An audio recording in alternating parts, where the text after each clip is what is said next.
Poor girl shows up at interview with her mother's resume and says, "My mom's in the hospital. I came in her place." What the billionaire discovers is unbelievable. Thursday morning in Boston began just like any other for Caleb Whitmore. Wake up at 6, run in the park, have coffee, and drive to the building where his company occupied the top 3 floors. Caleb adjusted his tie as the elevator ascended. At 42, he had built Whitmore Solutions from scratch, a business consulting firm that started in a spare bedroom and now employed over 200 people. "Good morning, Mr. Whitmore," Martha smiled, handing him a folder. "The candidates for the administrative assistant position are already waiting." Caleb nodded. "I'll start in 10 minutes. In his office, he opened the folder with 5 resumes. He needed someone efficient to replace Janet, who was retiring after 20 years of service. The first 3 interviews were mediocre. Questions about experience, professional goals, availability. None of the candidates impressed him. "Martha, could you call the next one, please?" The intercom remained silent. Strange. Martha always answered immediately. The door opened slowly. Caleb expected to see a young man in a suit, but who entered was a little girl, no more than 5 years old, brown hair in 2 messy braids, a simple blue dress, white socks, and slightly worn shoes. Caleb blinked, confused. He looked toward the door, expecting Martha to appear and explain the mistake. But the door closed, and the girl walked decisively to his desk. "Are you the boss?" she asked, her voice clear and articulate. "Yes, I am. But I think you're in the wrong place. I'm conducting job interviews." The girl nodded seriously. "I know, my mum's in the hospital. I came in her place." She held out a folded and crumpled paper, a resume. Caleb took it automatically. "Was your mother supposed to come for an interview today?" "Yes." The girl climbed onto the chair, swinging her legs, which didn't reach the floor. "She taught me you can't miss interviews. It's very, important." "And who brought you here?" "Mrs. Pearl is our neighbor. She dropped me at the door because she had to go to work. I told the lady at the reception I came for the interview, and she told me to come up." The girl tilted her head. "Aren't you going to read my mum's paper?" Caleb unfolded the resume. At the top was the name, Grace Holloway. The air seemed to vanish from the office. Grace Holloway. The name hit Caleb like a punch to the gut. A name he hadn't heard in over 6 years, but one that still appeared in his dreams. His mind instantly traveled back to the summer 16 years ago. He was 26, fresh out of business school, living in the Whitmore family mansion. Grace was one of the housemaids, 2 years younger, with wavy brown hair, hypnotizing green eyes, and a smile that lit up any room. Was it love at first sight? Not exactly. It was a connection that grew gradually during discreet meetings in the garden, late-night talks in the empty kitchen, stolen moments far from the watchful eyes of Eleanor Whitmore, Caleb's mother. 6 months of absolute happiness, plans for the future, talks of marriage, children, a house where it would be just the 2 of them. And then, one Monday morning, Grace simply didn't show up. No warning, no letter, no explanation. Her small room at the back of the mansion was empty, her few belongings gone. She had vanished like smoke into thin air. Caleb felt abandoned, betrayed. He tried to understand what had happened, why she would leave without a word after so many promises. But pride stopped him from looking for her.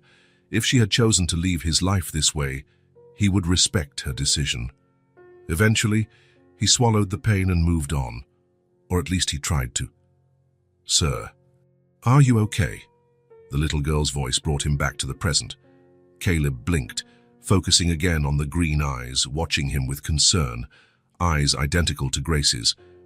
"What's your name?" he asked, his voice huskier than he intended. "Ellie," the girl replied. "Elizabeth Holloway, but everyone calls me Ellie." Elizabeth, Grace's grandmother's name. Caleb felt a sudden dizziness. If Grace had disappeared 6 years ago and this girl was about 5, "How old are you, Ellie?" 5.5, she answered, proudly showing her fingers. "I'll be 6 in December." See, Caleb swallowed hard. The dates matched perfectly. "And your mother? What happened to her?" Ellie fiddled with the edge of the desk.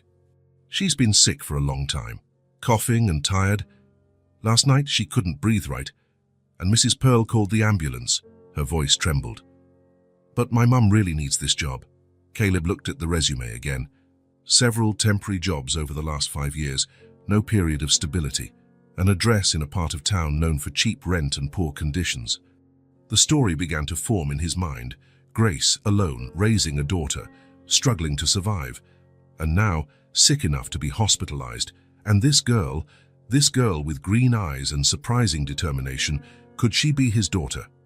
Which hospital is your mother in, Ellie? Memorial Hospital, she answered promptly. Room 307. Mrs. Pearl showed me the number. I memorized it. Caleb stood up. A decision made in an instant. Here's what we're going to do, Ellie. I'm going to cancel my other interviews, and we're both going to visit your mother. The girl's face lit up. Really? You'll take me? What about the job? Caleb smiled, the first genuine smile of the day. The job is practically guaranteed. I just need to talk to her about a few things first. He picked up the phone and called Martha. Cancel all my meetings for the rest of the day. A family emergency has come up. In the elevator, Caleb watched the girl beside him. She held his hand with confidence. There were traces of grace in her face, no doubt. But there was also something familiar in her features, in the shape of her nose, the line of her jaw. Ellie, did you ever meet your father? The girl shook her head. Mommy says he was very important and had to leave before I was born. She always says she'll tell me everything one day when I'm big enough to understand. She made air quotes with her fingers.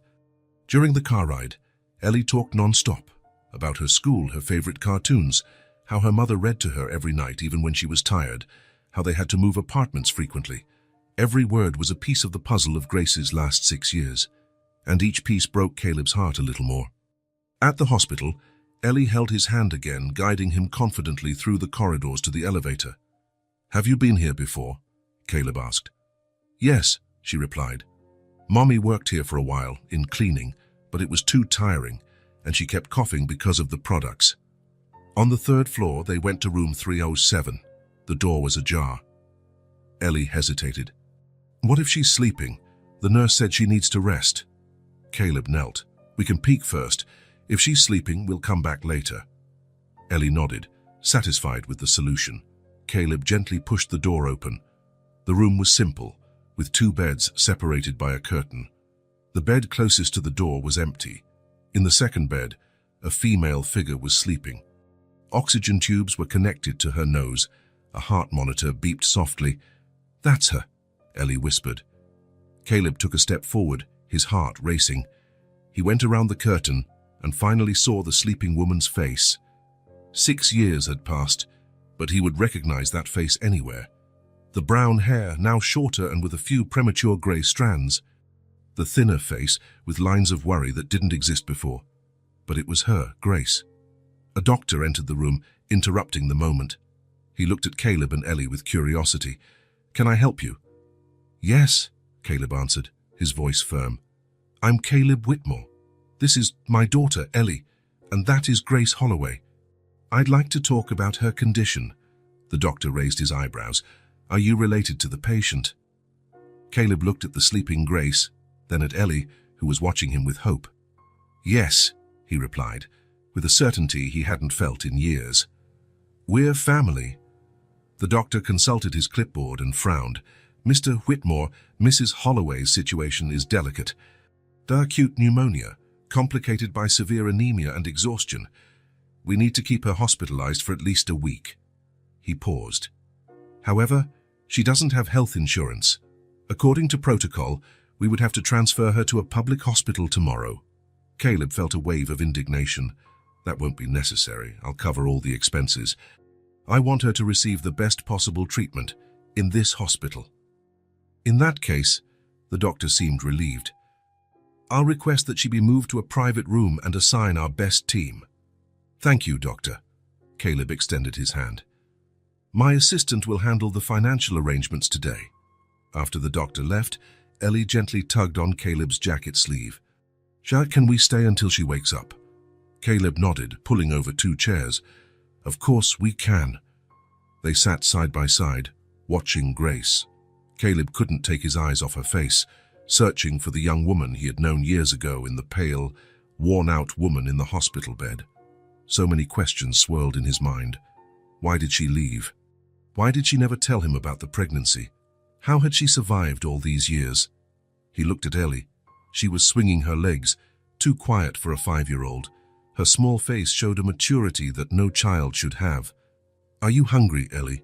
She shrugged, but her stomach answered with an audible growl. "How about we go to the cafeteria while your mum rests? We can come back later." Ellie hesitated, looking at Grace. "What if she wakes up and doesn't see me? We can leave a note with the nurse, and I promise we'll be right back." In the cafeteria, Caleb watched Ellie devour a sandwich, fries, and a glass of juice. She ate like someone who hadn't seen a full meal in days. "Does your mum cook for you?" Ellie nodded. "Yes, but sometimes there isn't much food at home, so we share. Mommy always says I'll grow up strong, so I need to eat more than her." Every word from the girl was a stab to Caleb's heart. The image of Grace going hungry to feed her daughter was unbearable. "Do you like ice cream, Ellie?" Her eyes lit up. "I love it, but I only have it on my birthday." "It's our special ritual. We can make an exception today," he said, ordering 2 bowls of chocolate ice cream. While they ate, Caleb asked about school. "I don't go to school yet," she replied, licking the spoon. "Mommy teaches me at home. I know how to read, write, and do math." "And she's right," Caleb agreed. "Sounds not just any 5-year-old would go to a job interview alone." Ellie smiled, proud. Then her face turned serious. "Mr. Whitmore, are you really going to give my mom the job? She needs it badly. In our last apartment, the landlord yelled at her, and we had to leave. Now we live in a smaller place." The simplicity with which she spoke of hardships no child should know tightened Caleb's chest. "Ellie, your mother will get the job. Yes, and much more." On the way back to the room, Caleb made a quick call to Martha, instructing her to cancel his appointments for the next few days and to contact the hospital's finance department. When they arrived at the room, they found a nurse checking Grace's vital signs. She smiled when she saw them. She woke up for a few minutes and asked for her daughter. "I told her you were in the cafeteria. Now she's sleeping naturally, without sedation. She should wake up in the next few hours." "Thank you," Caleb replied. He noticed that Grace had been moved to a private room. The environment was more comfortable, with a reclining chair next to the bed. Ellie ran to her mother's side. "She looks better. She doesn't have that grey colour anymore." Caleb smiled at the girl's precise observation. Indeed, Grace seemed to have regained some colour. "Why don't you sit here in the armchair?" he suggested. "You can take a nap while we wait." To his surprise, Ellie accepted without protest. The long, emotional day seemed to have finally taken its toll. She curled up in the armchair, and within minutes, her eyes began to close. "Are you leaving?" she asked sleepily. "No," Caleb assured her, covering her with his jacket. "I'm going to stay here with you both."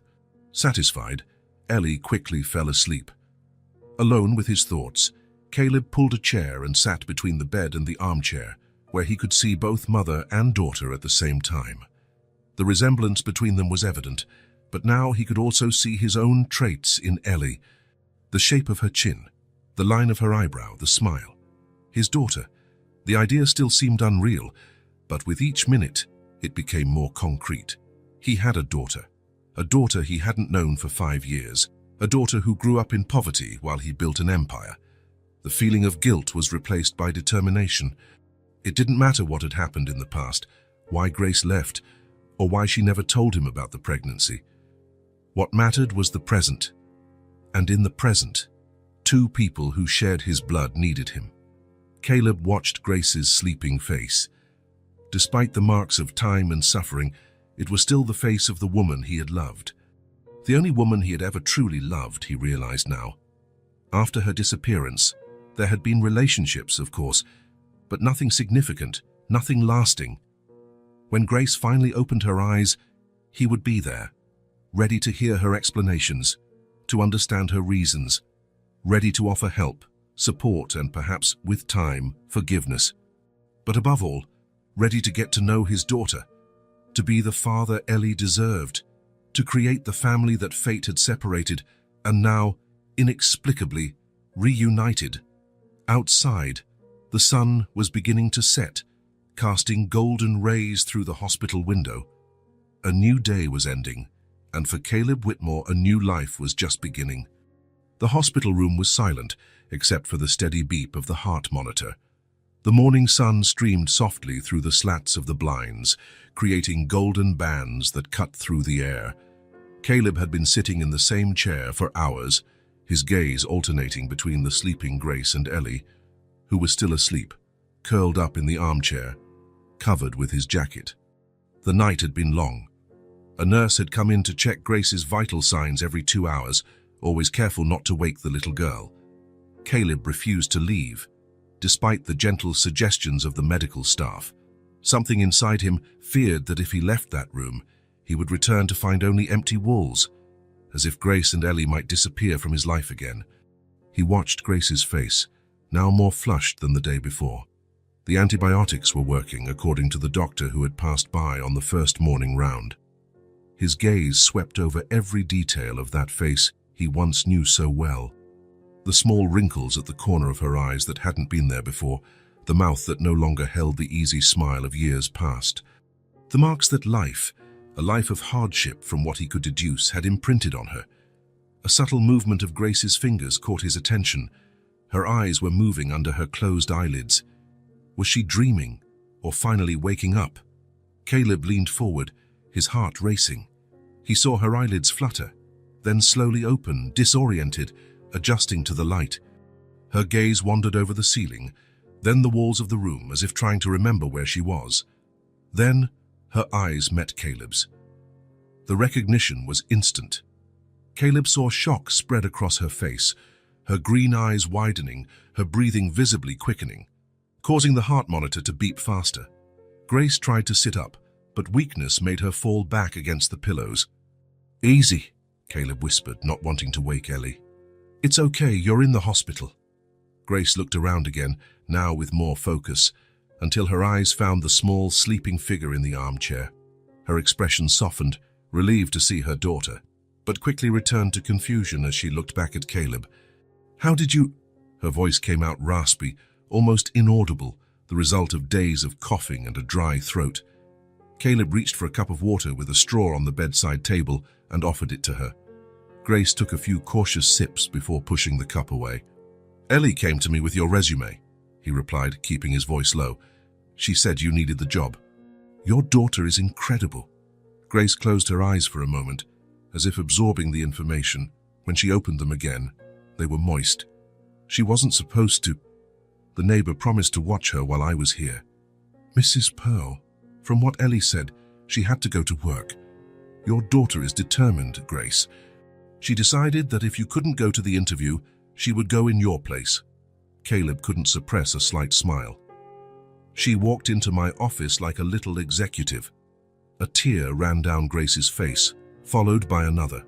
She turned her face to the opposite side and trying to hide them, but her body trembled with a silent sob. Caleb waited, giving her space. He knew it wasn't just Ellie's story that made her cry, but the full weight of the situation, seeing him again after so many years, the condition they were in, the 1,000 unasked questions that hung in the air between them. "How long?" Grace finally spoke, still not looking at him. "How long have I been here?" "You were admitted the night before last." "Ellie came to my company yesterday morning." Caleb hesitated, then added, "She said you'd been coughing for weeks." Grace nodded weakly. "I couldn't stop working. I couldn't risk losing another job." Her words, so simple and direct, revealed a world of hardship Caleb could barely imagine. A single, sick mother, forcing herself to work to support her daughter. "The doctor said you have pneumonia, aggravated by anemia and exhaustion," Caleb said. "You need to stay hospitalized for at least a week." Panic crossed Grace's face. "I can't. I have no way to pay. And Ellie, I've already taken care of it," Caleb interrupted gently. "The hospital expenses, the private room, everything. And as for Ellie, she can stay with me while you recover." Grace finally looked back at him, her green eyes scanning his face, as if searching for something, perhaps anger, resentment, or some hidden motive. What she found must have been different, because her shoulders relaxed slightly. Why? The question was almost a whisper. Why would you do this? After everything, Caleb looked at Ellie, still asleep, and then back at Grace. You know why, he replied softly. Grace followed his gaze to her daughter, then closed her eyes, more tears streaming silently. The non-verbal confirmation of what they both had known since the moment they saw each other again. I was going to tell you, she murmured. And when I found out, I had already left. And then, the more time passed, the harder it became to come back. Caleb didn't ask why she had left. There would be time for that conversation. For now, what mattered was the present. Grace, he called, and waited until she opened her eyes to continue. I'm not here to demand explanations or make accusations. I'm here because, by some miracle, our daughter found me, and because you both need help. He reached out and, after a moment of hesitation, took her hand in his. It was cold, thinner than he remembered, her fingers calloused from hard work. Let me help you. For both of you. Grace's expression was a mixture of gratitude, fear, and something deeper, perhaps the memory of what they once felt for each other. She didn't pull her hand away, but she didn't answer immediately either. Caleb, She stopped, searching for the words. I don't want your pity. I don't want you to feel obligated. It's not pity, he replied firmly. It's responsibility. It's the right thing to do. He almost said it's love, but held back. It was too soon for that, no matter how much his heart recognized the feeling that had never completely disappeared. At that moment, a small movement came from the armchair. Ellie was stretching, slowly opening her eyes. When she saw her mother awake, her face lit up with a smile that could melt the coldest of hearts. Mommy, she exclaimed, jumping from the armchair and running to the bed. You're awake! Grace opened her arms, and Ellie threw herself into them carefully, as if she knew instinctively not to be too rough. Grace hugged her tightly, burying her face in her daughter's hair, and Caleb could see her shoulders trembling again with contained emotion. I missed you, Ellie murmured against her mother's shoulder. I missed you too, my love, but you were very brave. Grace pulled back a little to look at her daughter. Mr. Whitmore told me you went to the interview in my place. Ellie nodded proudly. I took your resume, just like you taught me. And look, she pointed to Caleb. He came to visit you. He's really nice, Mommy. He bought me chocolate ice cream yesterday. Grace looked at Caleb over her daughter's head, her gaze a mixture of gratitude and something more complex, perhaps the understanding that, from that moment on, their lives would never be the same. I'm going to get the nurse, Caleb said, standing up. They need to know you're awake. As he headed for the door, he heard Ellie talking excitedly to her mother, telling her about the big building where Caleb worked, the car with the driver, the hospital cafeteria. The pure joy in the little girl's voice was like music. Caleb stopped at the door and looked back one last time. Grace was still watching him over her daughter's head. Their eyes met, and for a brief moment, it was as if the last 6 years hadn't existed. There was recognition, mutual understanding, and maybe, just maybe, the seed of a new beginning. He smiled at her, a gentle, pressure-free smile. Grace didn't smile back, but something in her gaze softened. It was enough, for now. They had a long way to go. Caleb watched Ellie sitting in the armchair next to Grace's bed. The girl was holding her mother's hand, who had fallen asleep after their brief conversation. The doctor had just left, after explaining that Grace would need to stay hospitalized for at least a week for the full treatment. Ellie, Caleb called softly. Can we talk outside for a bit? The girl nodded, gently letting go of her mother's hand. Together, they walked to a small indoor garden in the hospital, where a few recovering patients were sunbathing in chairs arranged among the well-tended flower beds. Your mum will need to stay in the hospital for a few days, Caleb explained, choosing his words carefully. The doctors need to treat her properly so she can get well soon. Ellie nodded, understanding. I know, the doctor said she has something. Pneumonia, Caleb corrected gently. It's an infection in her lungs. That's why she was having trouble breathing. And now? The question was simple but heavy with concern. Now she'll stay here, getting medicine and resting. Caleb hesitated for a moment, then continued, "And you, if you want, can stay with me during this time. I have a guest room where you'd be comfortable." Ellie studied him with her perceptive green eyes. "Mrs. Pearl also offered moi baksha, but she works all day." "I've rearranged my schedule to work from home while your mom is in the hospital," Caleb replied. "That way we can come visit her every day." The girl considered the proposal for a few moments, showing a surprising maturity for her 5 years. "Okay," she finally agreed. "But I need to get some things from our apartment." "Of course," Caleb nodded. "We can go right now." Grace and Ellie's apartment was in an old building in the southern part of the city. The elevator was broken, and they climbed 3 floors up a narrow staircase. Ellie opened the door with a small key she took from her dress pocket. The space was tiny, a living room that also served as a kitchen, a bedroom, and a bathroom. Everything was impeccably clean and organized, but the signs of financial hardship were evident. Worn-out furniture, walls with peeling paint, a single window with makeshift curtains. "This is where we live," Ellie said, without shame or embarrassment. "So it's not as big as your house, but Mommy makes everything pretty." Caleb felt a lump in his throat. "It's very cozy," he managed to say. Ellie picked up a small backpack and began to pack some clothes, a worn-out storybook, and a teddy bear with one eye missing. Caleb noticed her clothes would easily fit in a single drawer. A few t-shirts, 2 dresses, a mended pair of pajamas. "Ready?" she announced, zipping up the backpack. "Just this." The girl nodded. "This is all I need. And Mr. Buttons." She showed him the teddy bear. "Hey, he keeps me company when Mommy works at night." Caleb helped her with the backpack, and soon they were on their way to his apartment. During the car ride, Ellie looked out the window, fascinated, pointing at the tall buildings and the colorful shop windows. "Do you live near here?" she asked. "In Beacon Hill," Caleb replied. Seeing her confused expression, he explained, "It's a neighborhood not too far from downtown. You'll like it there." When they arrived at the elegant red brick building, Ellie was momentarily speechless.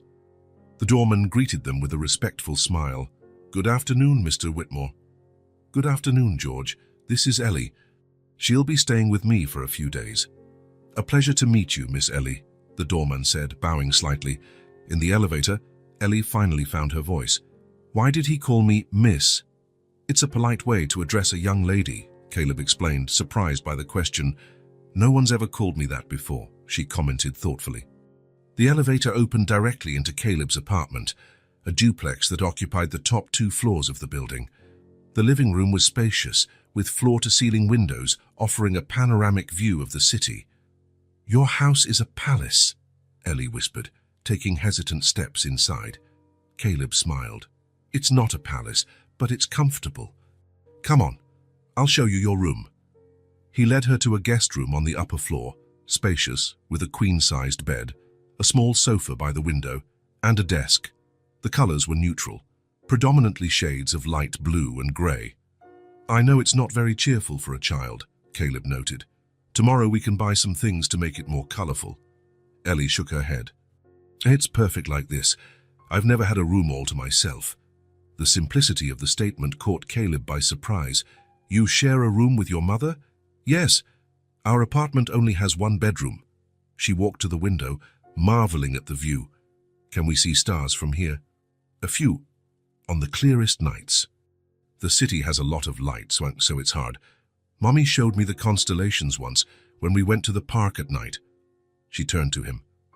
"Do you know the constellations?"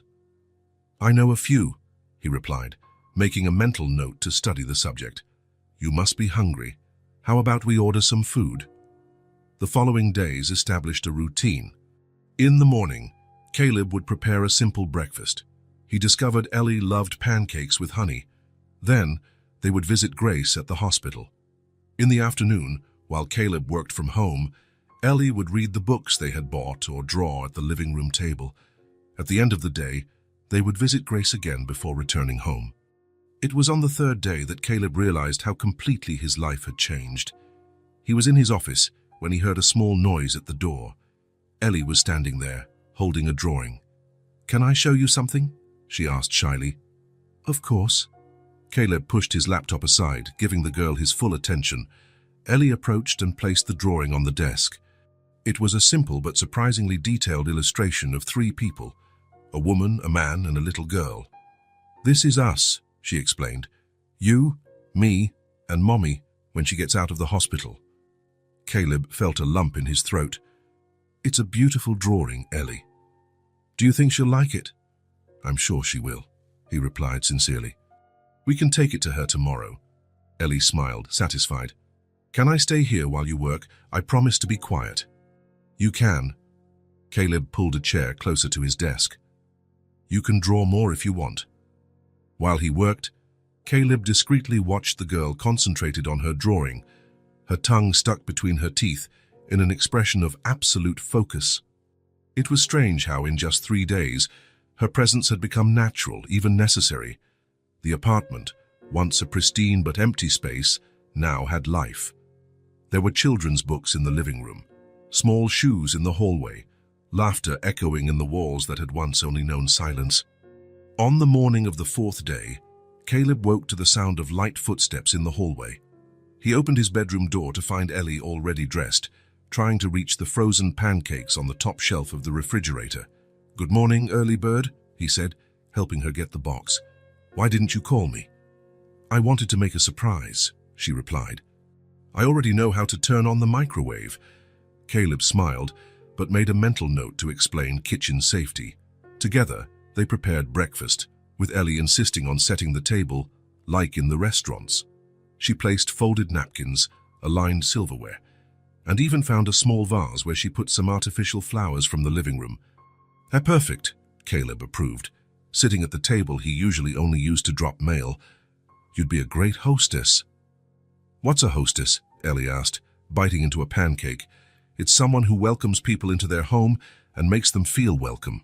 She considered the explanation. "So are you a host for me?" "I guess I am," Caleb replied. "Do you feel welcome?" Ellie nodded, her mouth full of pancake. When she swallowed, she said, "This is the best house I've ever visited. But I miss Mommy." "I know." Caleb reached out, touching her hand briefly. "We'll visit her again today and bring her your drawing." The sparkle in the girl's eyes was worth all the gold in the world. On the 5th day, they bought school supplies. During a conversation at the hospital, Grace had mentioned that she taught Ellie at home, but they didn't always have adequate resources. "Do you like to study?" Caleb asked as they browsed a large bookstore. "I love it," she replied, her eyes shining before the colorful shelves. "Hi, Mommy says studying is the only thing no one can take away from you." Caleb felt a pang, thinking about what Grace had faced to pass on these values to her daughter, even in such adverse conditions. "She's right," he agreed. "How about we pick out some books for you both?" Ellie selected carefully: storybooks, an atlas, science books with lots of illustrations. With each choice, she explained why she thought it was important or interesting. Her maturity and discernment surprised Caleb every day. That night, they read one of the new books together. It was about a trip to space, with stunning illustrations of planets and stars. Ellie asked insightful questions, absorbing every piece of information with enthusiasm.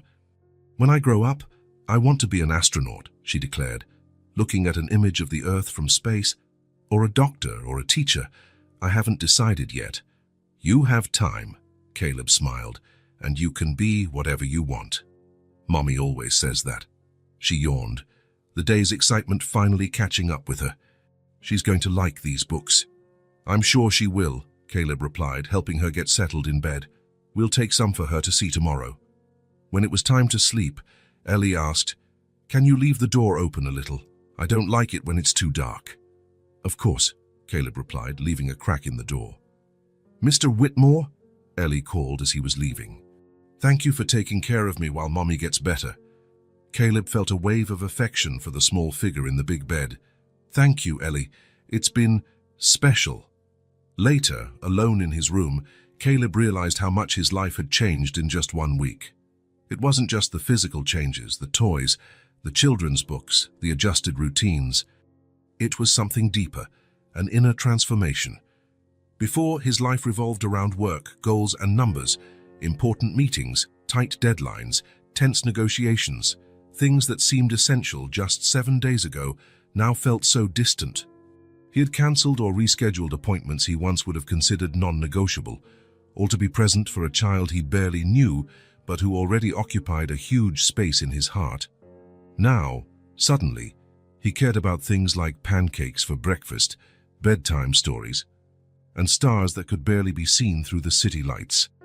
He cared about learning constellations to answer Ellie's curious questions, about finding the right balance between discipline and freedom for a child who had already lived with too many responsibilities for her age. In the dining room, Caleb had hung the drawing Ellie had made of the three of them. Every time he passed by, he would stop for a moment to look at it.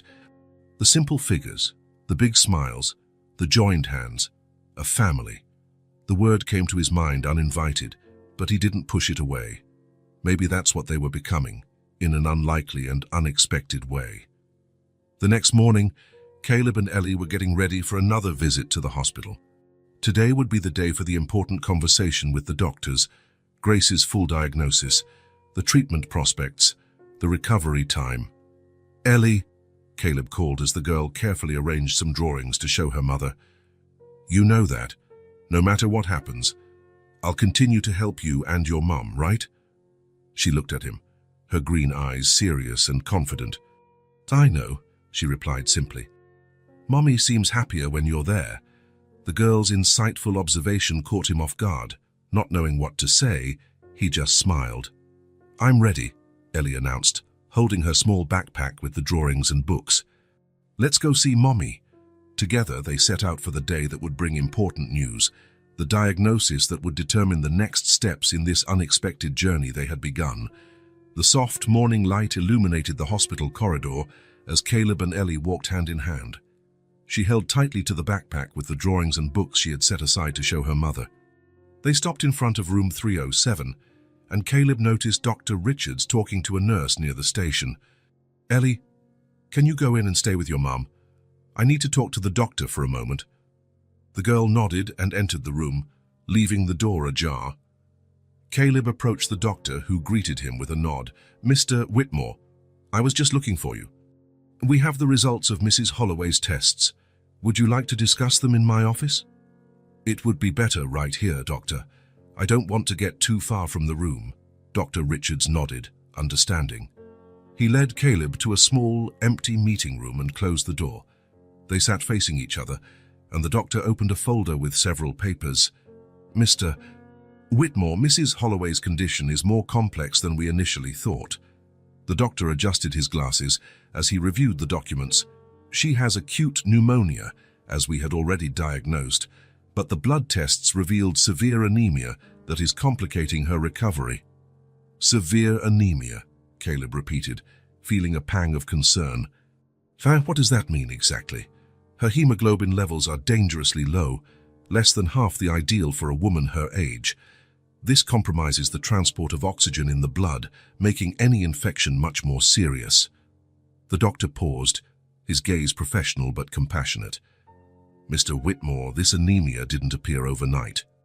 Based on the patterns we're seeing, it has likely been developing for years." "Years?" Caleb felt as if he had been punched in the stomach. "How is that possible without her noticing?" "Unfortunately, it's quite common, especially in people who don't have regular access to medical care." Dr. Richards turned to the next page of results. "Her anemia has characteristics typical of prolonged nutritional deficiency, a lack of iron, B vitamins, folic acid.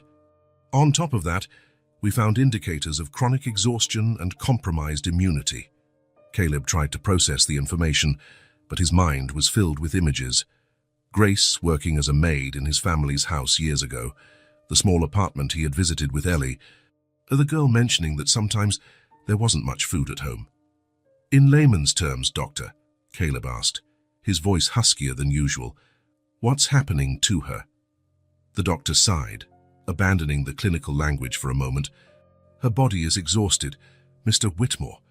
Years of inadequate nutrition, likely combined with overwork and stress, without regular medical supervision.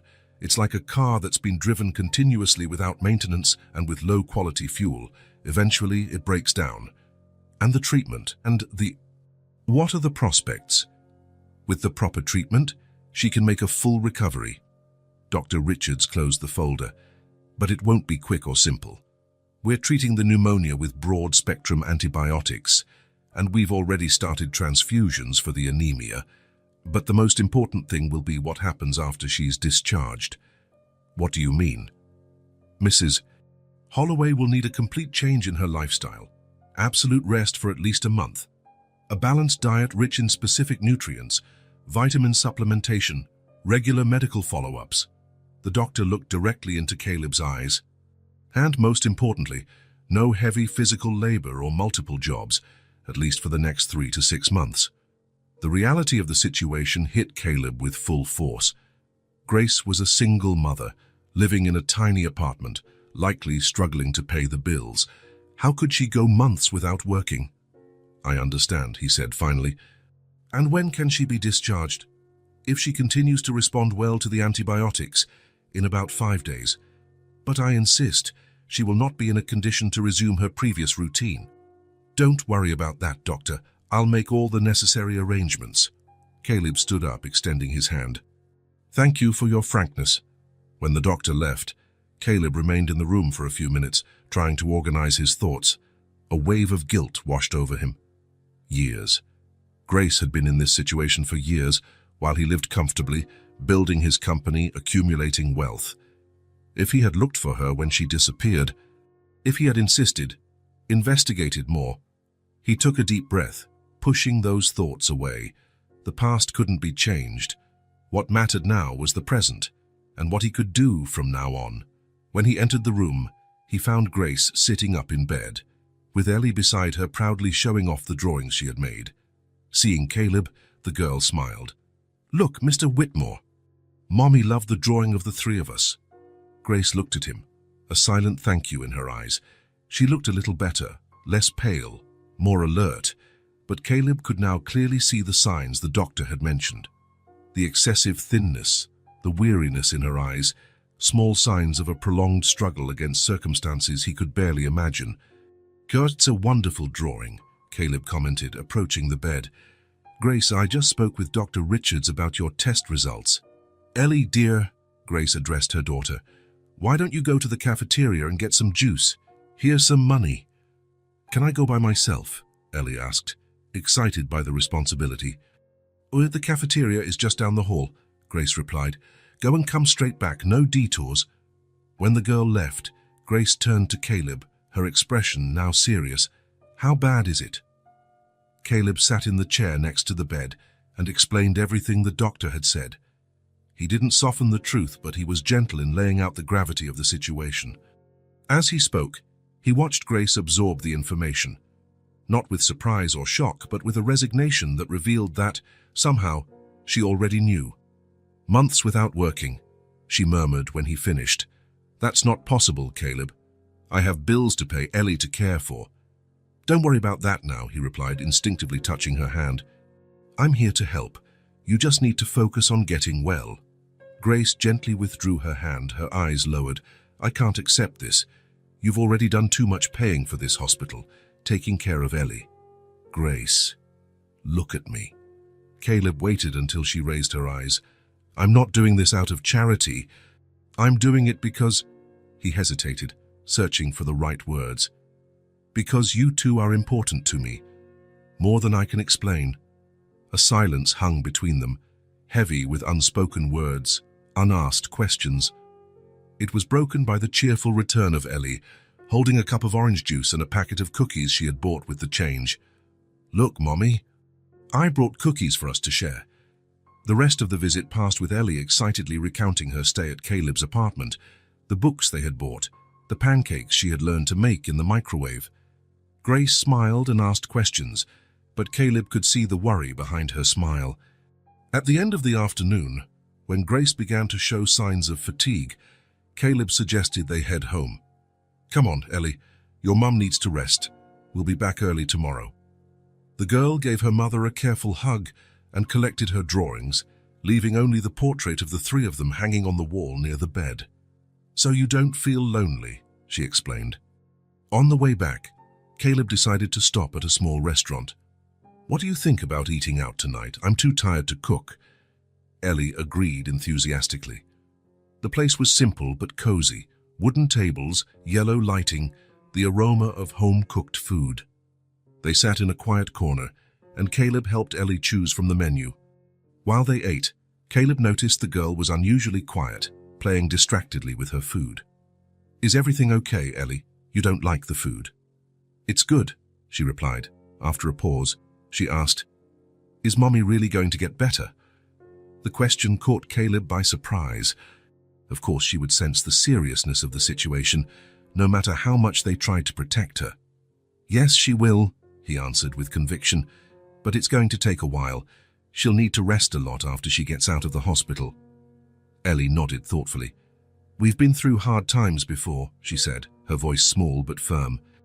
"Sometimes we didn't have lights, but Mommy said we'd make it." Caleb felt a lump in his throat. "And you did, didn't you?" "Yes." Ellie twirled some pasta on her fork.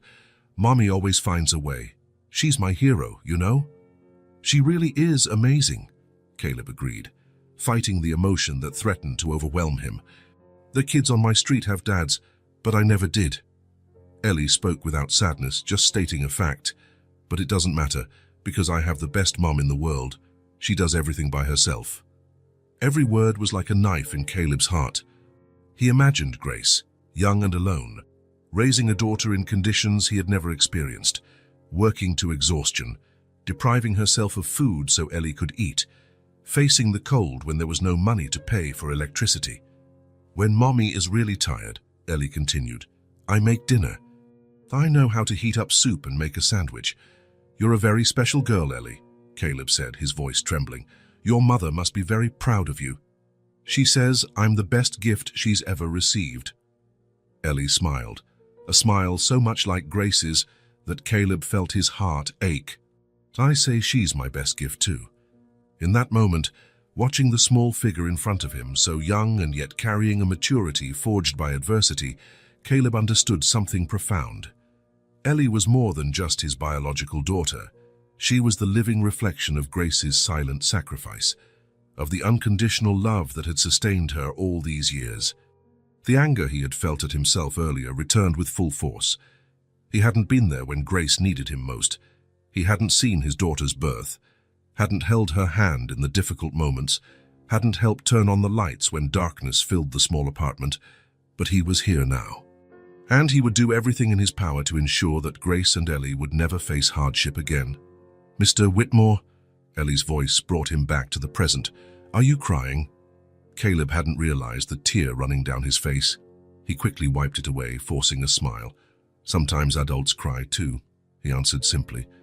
"I'm especially when they hear beautiful things." Ellie looked at him with her big green eyes, Grace's eyes, and extended her small hand across the table, touching his in a surprisingly adult gesture of comfort. "Don't be sad. Now Mommy will get better, and we won't have any more hardships, right?" "No," Caleb assured her, holding her little hand carefully. "You won't." It was a promise. To Ellie, to Grace, and to himself. After intense days at the hospital, watching Grace's slow recovery and absorbing the gravity of her condition, Caleb realized that both he and Ellie needed a break. The girl, despite her surprising maturity, was still a 5-year-old child carrying worries far too heavy for her small shoulders. On Saturday morning, after the usual visit to Grace, who was now visibly better thanks to the transfusions and antibiotics, Caleb made a spontaneous decision. "Ellie," he called as they left the hospital, "what do you think about doing something different today, maybe lunch at a special place?" The girl's eyes lit up, like a real restaurant. "With waiters and everything?" "Exactly," Caleb smiled, realizing that something so simple for him could be a grand adventure for her. "I know a place you'll love." Instead of asking James to pick them up in the car, Caleb decided they would walk. The day was perfect. Blue sky, mild temperature, a light breeze rustling the leaves of the trees that lined the streets of downtown Boston. Ellie held his hand confidently, observing everything around her with curious eyes. "That building looks like it's touching the sky," she commented, pointing to a mirrored glass skyscraper. "It's one of the tallest in the city," Caleb explained. "Did you know there are special elevators that go up so fast your ears pop? Like when the plane goes up in stories." That's right. Have you ever seen a real airplane? Ellie shook her head. Only on TV and in books. Mommy said one day we'll travel by plane. To Florida, where that princess castle is. Disney World, Caleb said, making a mental note. It's an amazing place. They walked for about 20 minutes until they reached a charming Italian restaurant in the city's historic district. It wasn't extremely luxurious. Caleb had deliberately chosen a place that was sophisticated but welcoming, where Ellie wouldn't feel intimidated. Welcome to Bella Vita, the maitre d' greeted them with a warm smile. Table for two. Yes, please, preferably by the window. They were led to an excellent table, overlooking a small, tree-lined square. Ellie climbed onto the upholstered chair, her eyes scanning the room with fascination. The small, elegant crystal chandeliers, the impeccable white tablecloths, the fresh flower arrangements on each table. It's so beautiful, she whispered, as if afraid to break the spell by speaking too loudly. A waiter approached, handing them menus and placing a glass of water with lemon for each of them. He also offered Caleb the wine list, which he politely declined. "May I bring a children's menu for the little lady?" the waiter asked. "What do you think, Ellie?" Caleb inquired. "Or would you prefer to choose from the big menu?" "Can I see the big menu first?" she asked, surprising both Caleb and the waiter. "Of course you can," the waiter smiled, clearly charmed by the girl. Ellie opened the extensive menu, studying it with the same concentration she devoted to her books. Caleb watched her, amazed by her insatiable curiosity. "Famassa, there are so many foods I've never heard of," she commented, frowning at the Italian words. "What is ravioli? They're like little stuffed pasta pillows," Caleb explained. "They can be filled with cheese, meat, spinach, and carbonara. It's a creamy pasta sauce made with eggs, cheese, and bacon." Ellie considered the options for a few more moments before deciding, "I want to try the ravioli. It sounds fun to eat." After placing their orders, cheese ravioli for Ellie, lasagna for Caleb, and a caprese salad to share, the girl turned her attention back to her surroundings. She watched a family with two slightly older children at a nearby table. The children were wearing school uniforms. "They go to a real school," Ellie commented, a note of longing in her voice. "Yes," Caleb confirmed. "It looks like they just got out of class." "Mommy teaches me at home," Ellie said, tracing patterns on the condensation of her water glass. "She's a good teacher, but—" She hesitated, as if afraid of being disloyal. "But what?" Caleb encouraged gently. "My dream is to go to a real school," she confided, her voice low but intense. "I'd have a backpack, recess, friends." Her eyes sparkled as she imagined it, to learn new things every day and play on the playground. Something in Caleb's chest tightened. It was such a simple, fundamental wish, something most children took for granted. But for Ellie, it was a distant dream. "Would you like to go to a school when your mother gets better?" he asked. Ellie nodded emphatically, then seemed worried. "But schools cost money, right? Mommy always says we need to save for important things." "There are many good schools that don't cost anything," Caleb explained, "and education is one of the most important things there is." The arrival of the salad momentarily interrupted the conversation. Ellie looked curiously at the white cheese discs, interspersed with red tomatoes and green basil leaves. "It looks like the flag of Italy," she observed, surprising Caleb with her knowledge. "Exactly. How do you know about the Italian flag?" "I have a book of world flags," she explained naturally. "Mommy found it at the library where she used to work. I've memorized almost all of them." As they enjoyed the salad, Ellie continued to talk about her love for books and knowledge. She told him how her mother always made time to take her to the public library, even after exhaustive work shifts, how they saved coins in a special jar to buy a new book on special occasions. When the main course arrived, Ellie was delighted with the small ravioli arranged on her plate, covered in a delicate butter and sage sauce. "They look like little pillows," she exclaimed, making Caleb laugh. Lunch proceeded with light conversation and laughter.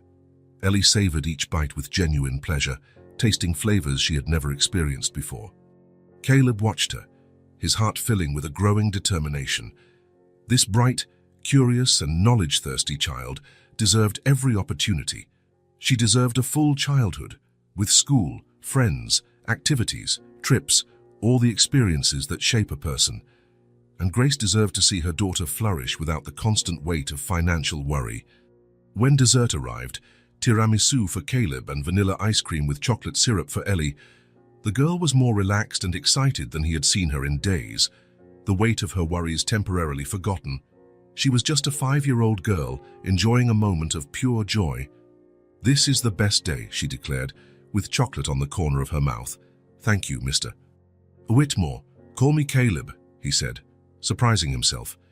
"And thank you for your company." After lunch, they walked through the square, stopping to watch a group of street musicians. Ellie was fascinated by the violinist, her little feet moving to the rhythm of the cheerful music. "Would you like to learn to play an instrument?" Caleb asked. "Piano," she replied promptly. "There's one at the church near our house. The lady who plays sometimes lets me press the keys after Mass." Another mental note. Piano, school, new backpack, friends, a normal childhood. As he watched Ellie dancing freely to the sound of the music, Caleb made a silent but firm decision. He would make it happen. All the dreams this little girl carried, going to school, having friends, learning piano, even visiting that castle in Florida, and he would do it not out of guilt or obligation, but because Ellie deserved it. The day had started as a simple break from worry, an attempt to ease the emotional burden of the last few days. But it had turned into something more, a glimpse of the future they could build together. A future where Ellie could just be a child, where she could run, play, learn, and dream without carrying the weight of adult worries on her small shoulders. A future where Grace could recover completely, without the constant fear of tomorrow.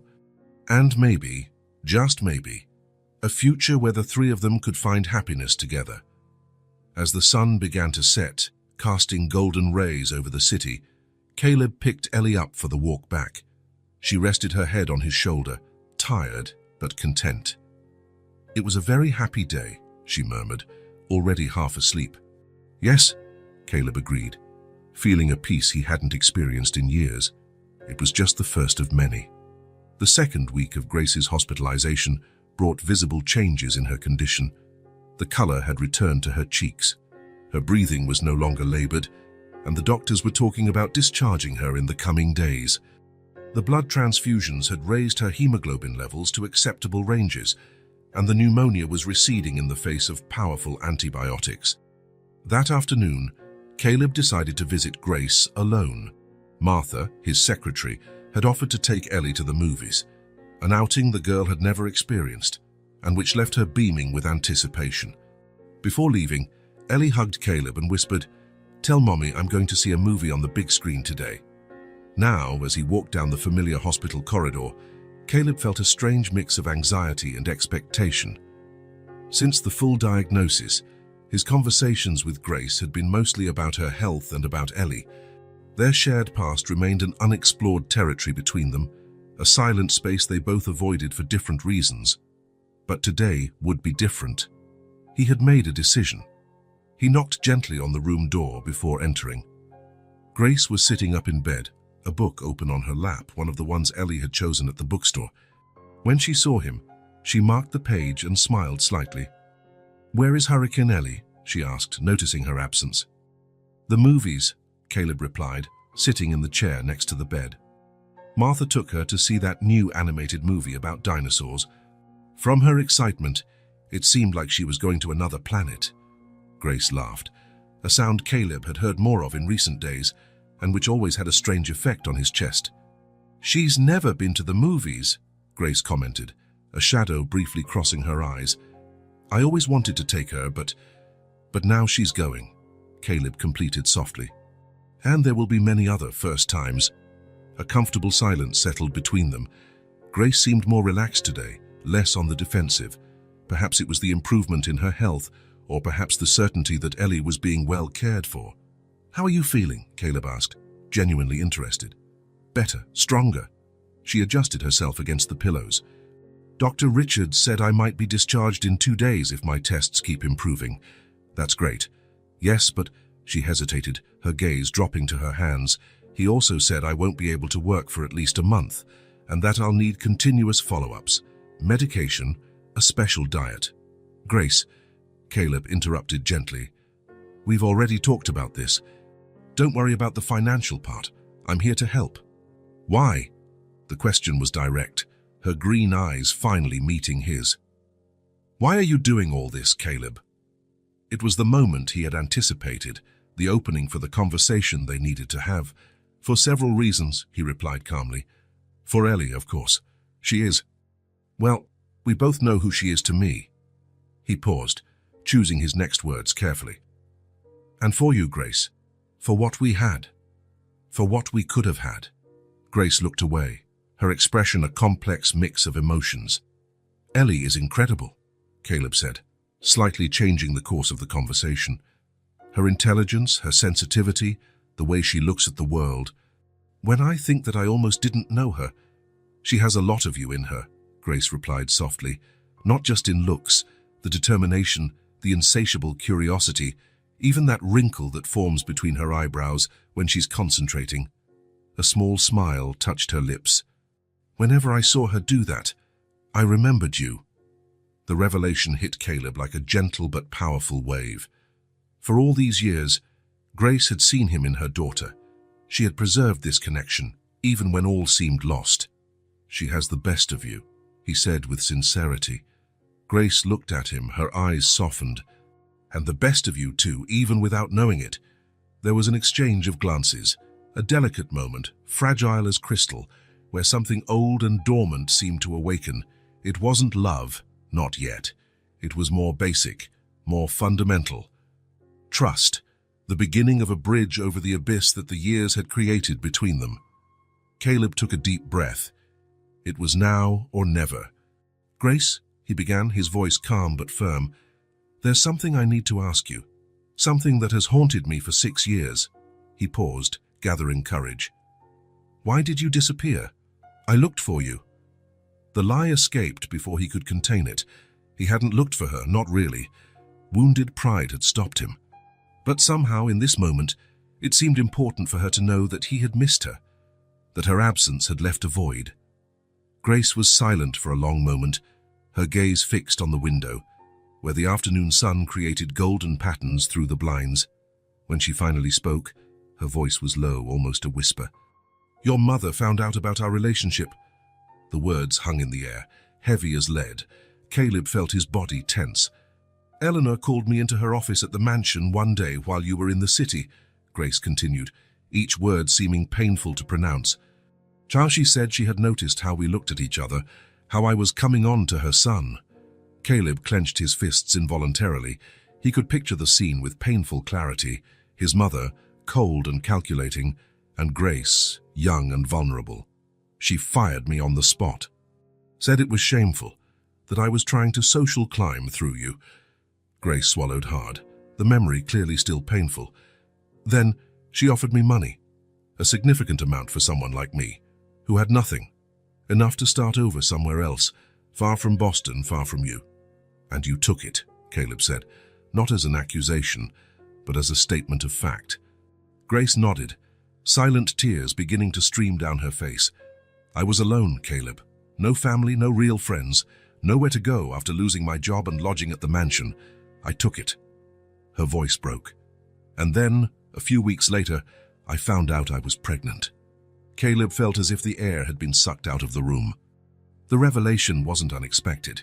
He had already deduced much of the story, but hearing the confirmation, the raw truth of his mother interfering in his life in such a way, was devastating. Why didn't you look for me then? He asked, his voice hoarse with contained emotion. When you found out about Ellie, Grace wiped her tears with the back of her hand. I tried once. I went to your family's company. 3 months after I left, I was determined to tell you about the baby. She smiled sadly. The receptionist called Eleanor's office. Minutes later, the head of security escorted me out of the building, saying there were express orders not to allow me contact with any member of the Whitmore family. My God, Caleb murmured, the revelation hitting him like a punch. I never knew. After that, I gave up. Grace looked directly at him. I convinced myself it was for the best. That you had probably moved on, that maybe you wouldn't even want to know about a child with me. And then Ellie was born, and survival became my only priority. The silence that followed was heavy with 6 years of unlived history, of lost moments, of a future that had been stolen from them by pride, prejudices, and manipulation. Caleb absorbed every word, every revelation. He felt a cold anger toward his mother, but also a growing guilt for his own passivity. He could have searched for Grace more intensely. He could have questioned his mother. He could have done so many things differently. "I'm so sorry," he said finally, the words seeming inadequate in the face of the magnitude of what they had lost. "If I had known—" "We can't change the past, Caleb," Grace interrupted gently. "We did what we could with what we had at that moment." He nodded, acknowledging the wisdom in her words. After a moment, he asked, "Why did you send your resume to my company? After all that, why risk it?" A small smile touched Grace's lips. "I didn't, at least not consciously." Seeing the confusion on his face, she explained, "I was applying for dozens of jobs that week. At some point, Whitmore Solutions appeared in the listings. I saw the company name, but I didn't make the connection to you. I thought it was just a coincidence of last names. And the salary offered was almost double what I was earning cleaning offices. Fate has a peculiar sense of humor," Caleb commented, finding a strange relief in this revelation. It hadn't been a calculated attempt at rapprochement, just a coincidence, or perhaps something more. "When Ellie decided to go in my place," Grace shook her head, half amused, half in disbelief. "That girl has always been too determined for her own good." "Determined like her mother," Caleb observed, a genuine smile forming on his face. The tense moment had passed, replaced by something lighter, more hopeful. The truth was out now. Painful, yes, but also liberating. There were no more secrets between them, only the reality of the present and the possibilities of the future. "Caleb," Grace said after a moment, her voice firmer, "what happened was terrible, but I don't want you to feel sorry for me or Ellie. I don't want your guilt or your remorse. If we're going to try to build some kind of relationship, it needs to be based on something more solid than that." He looked at her with renewed admiration. Even after all she had been through, after years of solitary struggle, Grace still maintained her dignity, her inner strength. "It's not pity," he replied with conviction. "It's respect, admiration, and maybe, with time, something more." He paused, choosing his next words carefully. "I don't know exactly what our future will be, Grace, but I know I want to be in Ellie's life. And if you'll let me, in yours too." Grace didn't answer immediately. Instead, she extended her hand across the space that separated them. Caleb took it in his, feeling the delicacy of her fingers which, despite the calluses of hard work, still held the same softness he remembered. It was a small gesture, but loaded with meaning. A first step toward rebuilding trust. A silent acknowledgement that, despite everything they had lost, there might still be something worth saving. "One day at a time," Grace murmured, lightly squeezing his hand. "One day at a time," Caleb agreed. Through the hospital window, the sun began to set, casting a golden-red glow over the city. A day was ending. And with it, perhaps, the long winter that had settled between them 6 years ago was finally beginning to give way to a promise of spring. The Whitmore mansion stood imposing in the exclusive neighborhood of Beacon Hill, exactly as Caleb remembered. The meticulously cared-for garden, the classic columns, the high windows, everything exuded power and tradition. As he climbed the front steps, he felt the familiar weight of the place's grandeur, something he had left behind when he decided to follow his own path. It had been almost 3 years since his last visit. 3 years of progressive estrangement from Eleanor Whitmore, the family matriarch whose control over her son's life had diminished in proportion to his growing financial independence. The butler who answered the door seemed genuinely surprised to see him. "Mr. Caleb, what an unexpected pleasure." "Hello, Harrison. Is my mother home?" "Yes, sir, in the living room. Shall I announce you?" "That won't be necessary, thank you." Caleb crossed the entrance hall, his footsteps echoing on the marble floor. Every corner of that house held memories, some good, many suffocating. And now, after Grace's revelation, the entire place seemed contaminated by manipulation and control. He found Eleanor exactly where Harrison had said. sitting in her favorite armchair by the fireplace, impeccably dressed even at home, flipping through an art magazine. At 65, she maintained the elegance and posture that had made her a respected and feared figure in Boston's business and social circles. "Caleb," she said, without looking up from the magazine. "What a surprise. I thought you were too busy with your recent charity work for family visits." He wasn't surprised that she was already informed about Grace and Ellie. Eleanor had always kept her eyes and ears strategically positioned throughout the city. "Hello, Mother." Caleb remained standing, refusing the silent invitation to sit. "We need to talk." Something in his tone finally made Eleanor look up. She studied him for a moment, then closed the magazine and placed it carefully on the side table. "About the maid and her daughter, I presume." The calculated coldness with which she referred to Grace and Ellie made Caleb's blood boil, but he maintained his composure. He wasn't there for an emotional outburst, but for a long overdue settling of accounts. "Their names are Grace and Ellie," he corrected, his voice controlled. "And yes, it's about them I've come to speak." Eleanor sighed theatrically. "Caleb, darling, I had hoped you would have outgrown this teenage fixation." She was a maid. "That girl with no formal education, no respectable family, no—" "You knew I loved her," Caleb interrupted, the words coming out more intensely than he intended. "You separated us." It wasn't a question, but a direct accusation. Eleanor showed no surprise, nor did she deny it. On the contrary, her face took on an expression of unwavering certainty. "I did what was necessary," she replied calmly. "You were 26, just out of college, with a brilliant future ahead of you. You were going to take your position at the company, make a suitable marriage, continue the family legacy." Her eyes narrowed slightly. "I couldn't allow you to throw it all away for an infatuation with a housemaid." Caleb absorbed every word, every cold and calculated justification. There was no regret in Eleanor's voice, only the absolute conviction that she had acted correctly. "You paid her to leave," he continued. "Then you prevented her from contacting me when you found out she was pregnant." A flash of surprise crossed Eleanor's face, not at the accusation itself, but at Caleb's discovery. "She told you then," she commented, quickly composing herself. "Yes, I took the necessary measures. I offered her a chance to start over with sufficient resources. As for the pregnancy," she made a dismissive gesture. "When she showed up at the company months later, it was obvious what she intended. I couldn't allow that kind of trap." "Trap?" Caleb repeated, incredulous. "My daughter is not a trap, Mother. She is an incredible, brilliant child who spent the first 5 years of her life without a father, because you decided you knew what was best for everyone." Eleanor rose, maintaining the dignity that had always characterized her. "I did what any mother would do to protect her son. I have no regrets, Caleb. And if you came here expecting an apology, I'm afraid you will leave disappointed." Caleb looked at the woman before him, powerful, controlling, unable to recognize the damage she had caused. A strange calm washed over him.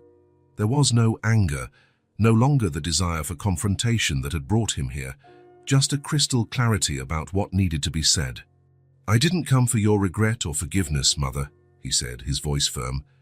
"I came only to inform you that I know what you did, and that, despite everything, something beautiful has come from this situation."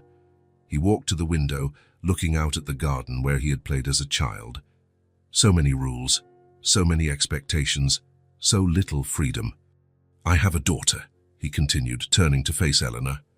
"And now I have a mission, to be the father she never had."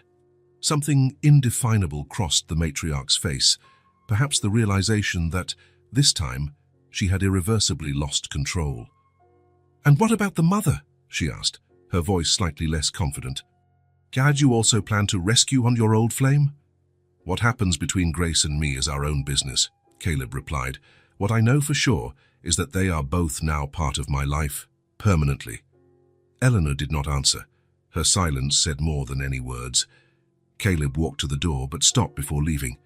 "I hope one day you'll want to meet your granddaughter," he said without looking back. "She deserves a grandmother more than you deserve to know her, but the door will be open should you decide that family is more important than appearances." He left the room and the mansion without waiting for a response. The cool autumn air greeted him like a blessing. As he walked down the steps toward the street, he felt as if a huge weight had been lifted from his shoulders. It wasn't about revenge or resentment. It was about closure. About closing a door on the past, on the manipulations, on the suffocating expectations, to open a new one with the present. A present where Ellie smiled when she saw him, where Grace was slowly learning to trust again, where the possibility of a real family, based on love and respect, finally seemed within reach. He got into his car and drove toward the hospital. Today was the day of Grace's discharge, a new beginning for all of them. Caleb's apartment had been transformed in recent weeks. Colorful drawings decorated the refrigerator, children's books occupied the living room shelves, and one wall displayed a mural of recent photos. Ellie in the park, Grace smiling during a picnic, the three of them together on a carousel. After her hospital discharge, Grace had accepted Caleb's suggestion for her and Ellie to stay in the guest room until her full recovery. The temporary arrangement had already lasted 3 weeks, and no one seemed in a hurry to change it. Grace's recovery progressed steadily, but slowly. The color was returning to her cheeks, and the doctors were pleased with the progress of her tests. Still, the fatigue persisted, a result of years of neglecting her own health. That Sunday afternoon, the three had had lunch together. The meal had taken place in a light atmosphere, with Ellie dominating the conversation, talking about the planets she had learned about in one of the new books. Now, the girl was drawing at the coffee table, while Grace and Caleb exchanged meaningful glances. They had talked the night before, after Ellie fell asleep. It was time to tell the truth. "Ellie," Grace called softly, "can we talk with you for a little bit?" The girl looked up from her drawing, a colorful representation of the solar system. "I finished Jupiter. Look how many spots it has." "It's beautiful," Caleb praised, sitting on the sofa next to Grace. "But your mother wants to talk to you about something important." Ellie put down her colored pencils and came over, climbing onto the sofa between the two adults. She looked from one to the other with her big green eyes, attentive and intelligent. "Is it serious?" she asked, sensing the different atmosphere. Grace took a deep breath and took her daughter's hand in hers. "Remember when you used to ask me about your dad, and I said one day you would meet him?" Ellie nodded, suddenly serious. "And remember I told you that your dad was someone special, but that he couldn't be with us?" Again, the girl nodded. Her eyes briefly moved to Caleb, then back to her mother. "Ellie." Grace paused, searching for the right words. "Caleb is your dad." For a moment, there was only silence. Ellie looked at Grace, then at Caleb, her wide eyes processing the information. Then a broad smile lit up her face. "Good thing I went to that interview. Otherwise, I would have never found you." The simplicity of the answer, the pure and unreserved acceptance, hit Caleb like a wave of emotion.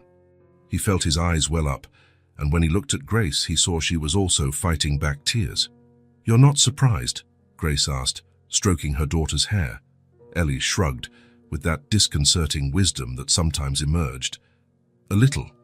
But I kind of thought you might be. We have the same smile." Caleb laughed softly, marveling at the girl's perception. "And are you happy about it?" he asked hesitantly. In response, Ellie threw herself into his arms, hugging him with all the strength her little arms could muster.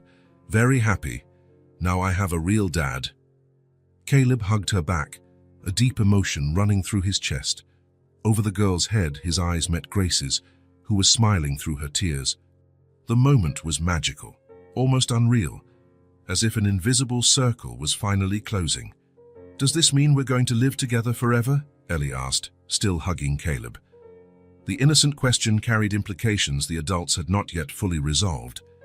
Caleb and Grace exchanged a look. There were feelings rekindling between them, no doubt, but also caution. "For now," Grace answered carefully, "we'll stay here while I finish recovering, then we'll see what's best for all of us." "But regardless of where we live," Caleb added, "we will always be a family. That will never change." This answer seemed to satisfy Ellie, who finally let go of Caleb and looked at them both with a curious expression. "Can I call you Dad now?" she asked Caleb. He felt a lump in his throat. "I would love that." "Dad," she tried, as if testing how the word sounded. Then she smiled, satisfied. I like how it sounds. The following weeks brought significant changes. Caleb began the legal process to officially recognize his paternity of Ellie. The DNA test was a formality. No one had any doubts, but it was necessary for the process. At the same time, he began looking for a more suitable house for the three of them. The apartment, though spacious, had no yard, nor enough space for an active child. He found a charming property in the suburbs, a brick house with a large garden, trees to climb, and the best elementary school in the region just a few blocks away. When he showed the house to Grace and Ellie, the girls' reaction was pure joy. She ran from room to room, imagining where her books, her toys, and her future telescope that Caleb had promised would go. Grace, on the other hand, was more reserved. "It's very generous, Caleb, but..." "But what?" he asked when they were alone in the spacious kitchen. "I don't want you to feel obligated to do all this. The house is beautiful, but it's a huge commitment." Caleb moved closer, taking her hands in his. "Grace, none of this is an obligation. It's what I want to do. What I should have done years ago if I'd had the chance." He paused, searching for the right words. "I'm not just buying a house for Ellie. I'm creating a home for the three of us." The three of us hung in the air, loaded with meaning. In recent months, the relationship between them had evolved slowly, carefully. Small touches, late-night talks after Ellie fell asleep, a hesitant kiss the week before. "One step at a time," Grace replied, but her smile suggested that the path they were on was the right one. 3 months after the revelation, on a sunny spring morning, Ellie stood at the entrance of the new house, proudly wearing her school uniform, a blue plaid skirt, white shirt, and a blazer with the Oakwood Elementary School emblem. Her new backpack was filled with notebooks, colored pencils, and a small pencil case that Grace had embroidered with her name. "I'm nervous," she confessed, adjusting the uniform's bow tie. "It's normal," Grace assured her, bending down to fix a stray strand of hair from her braid. "But you're going to do great. You're the smartest girl I know." "And the bravest," Caleb added, holding a camera to record the moment. So after all, who else would walk into an interview room at 5 years old? Ellie laughed, the comment easing some of her tension. Caleb took a few photos, capturing the mixed expression of nervousness and excitement on his daughter's face. Together, they walked the 4 blocks to the school. It was a beautiful institution, with a wooded campus and modern facilities. Caleb had made sure it offered everything Ellie might need: small classes, music, science, and art programs, and individualized support to help her adapt. As they reached the main gate, they saw other families saying goodbye, children running to find friends. A young, smiling teacher approached them. "You must be Ellie Holloway Whitmore," she said warmly. "I'm Miss Bennett, your teacher." Ellie shook the teacher's hand with surprising formality. "A pleasure to meet you. I'm excited to learn about volcanoes. I read that you have a science club." Miss Bennett seemed impressed. "We do, and we would love to have you in the club. But first, how about we meet your classroom and your new classmates?" Ellie nodded, then turned to her parents. She hugged Grace first, then Caleb, holding on to him a little longer. "I'll miss you," she whispered. "We'll be here at pickup," he promised. "And you'll have so many things to tell us." Ellie smiled, adjusted the backpack on her shoulders, and took a few steps away. Then she turned one last time and waved, "Bye, Mom. Bye, Dad." Grace and Caleb watched as she followed the teacher, head held high, ready for her new adventure. When she disappeared inside the building, Grace rested her head on Caleb's shoulder. "She's going to be okay," he said, though the statement sounded more like a question. "She will," Grace confirmed. "She's always been strong." They walked back home, hand in hand, in a comfortable silence. Grace was now almost completely recovered. The pneumonia had been treated, the anemia controlled. She strictly followed the diet prescribed by the doctors, took light walks every morning, and had recently started working part-time coordinating a social project at the foundation linked to Caleb's company, a program that offered scholarships to low-income youth. For the first time in many years, Grace was living, not just surviving, and the change was visible in her brighter eyes, her easier smile, her renewed confidence. When they got home, Caleb gently pulled her into his arms. "What are you thinking about?" he asked, noticing her distant gaze. "About how life comes full circle," she replied. "6 years ago, when I found out I was pregnant and alone, I never imagined we would be here one day." Caleb nodded, understanding the feeling perfectly. "The past separated us," he said softly. "But a 5-year-old girl, with a resume in her hand, brought us back together." Grace smiled, rising up to kiss him gently. "And now, we're a family. A family. Not perfect, not conventional, built through pain and loss, but also through courage, forgiveness, and love. A family that had found its way back to each other, thanks to the determination of a little girl who refused to give up on the dream of a better future." Outside, spring painted the world with its vibrant colors, promising new beginnings. And inside that house, 3 hearts beat to the same rhythm, finally in the place where they were meant to be. If this story touched your heart, subscribe to the channel and turn on notifications so you don't miss the next ones. Leave a like because it helps this story get recommended to more people. See you in the next story.